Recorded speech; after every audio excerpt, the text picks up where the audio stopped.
మునుగోడు ఉప ఎన్నిక ముగిసింది. అధికారికంగా తెలంగాణ రాష్ట్ర సమితి అభ్యర్థి ప్రభాకర్ రెడ్డి విజయం సాధించారు. రాజకీయంగా భారతీయ జనతా పార్టీ గెలిచింది.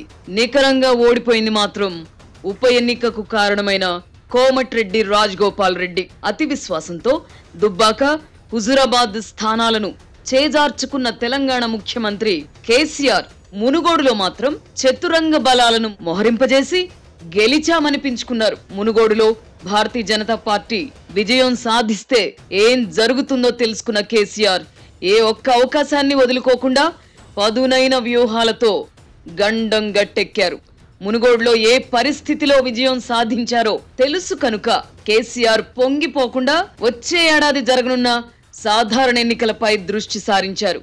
అయితే తెలంగాణ రాష్ట్ర సమితి విజయానికి ప్రధాన కారణమైన ఉభయ కమ్యూనిస్టు పార్టీలు మాత్రం మునుగోడు విజయం తమదేనని ఆనందంతో ఉబ్బితబ్బిబ్బవుతున్నాయి. తెలంగాణ ఏర్పడిన 8.5 ఏళ్ల తర్వాత తమ అవసరం కేసీఆర్ కు వచ్చినందుకు ఆనందంలో మునిగి తేలుతున్న ఆ పార్టీలు ఈ జన్మకిది చాలన్నట్టుగా సంతృప్తి చెందుతున్నాయి.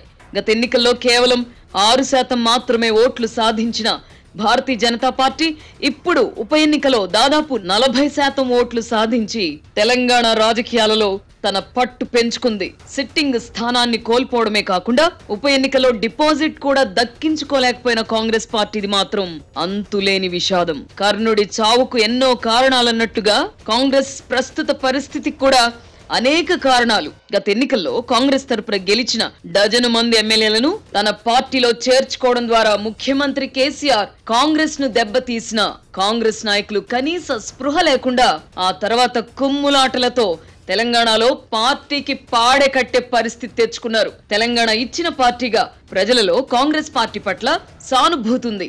రేవంత్ రెడ్డిని పిసిసి అధ్యక్షుడిగా నియమించిన తర్వాత ఆ పార్టీకి విజయావకాశాలు మెరుగయ్యాయన్న అభిప్రాయం నెలకొంది. దీంతో కొంతమంది కాంగ్రెస్ నాయకులు తమ నిజ స్వరూపం ప్రదర్శించడం మొదలుపెట్టారు. కోమటిరెడ్డి బ్రదర్స్ శల్య సారథ్యం చేశారు. బయట పడని మరికొందరు వెన్నుపోట్లకు పాల్పడ్డారు. అంతిమంగా తెలంగాణలో అధికారంలోకి రావాల్సిన కాంగ్రెస్ పార్టీ పరిస్థితి అగమ్య గోచరంగా మారింది. నిన్న మొన్నటి వరకు కాంగ్రెస్ బ్రతకకూడదని భావించిన కేసీఆర్ ఇప్పుడు కాంగ్రెస్ ఎంతో కొంత పుంజుకోవాలని కోరుకునే పరిస్థితి ఏర్పడింది. మునుగోడులో కాంగ్రెస్ పార్టీ సాధించిన ఓట్లు కూడా కేసీఆర్ పరోక్ష ప్రోత్సాహంతోనే అన్న అభిప్రాయం కూడా ఉంది. రానున్న రోజుల్లో కాంగ్రెస్ పార్టీ మరింత బలహీనపడితే నష్టపోయేది కేసీఆర్ మాత్రమే. కాంగ్రెస్ కోలుకోలేకపోతే భారతీయ జనతా పార్టీ మరింత బలపడడం ఖాయం. అదే సమయంలో తెలుగుదేశం పార్టీ కూడా జవసత్వాలను సమకూర్చుకునే పని మొదలు పెట్టింది. 2014 తర్వాత ఆ పార్టీని వదిలి వెళ్లిన వారిలో పలువురు తెలుగుదేశం పార్టీలో చేరాలని యోచిస్తున్నట్టు వార్తలు వస్తున్నాయి.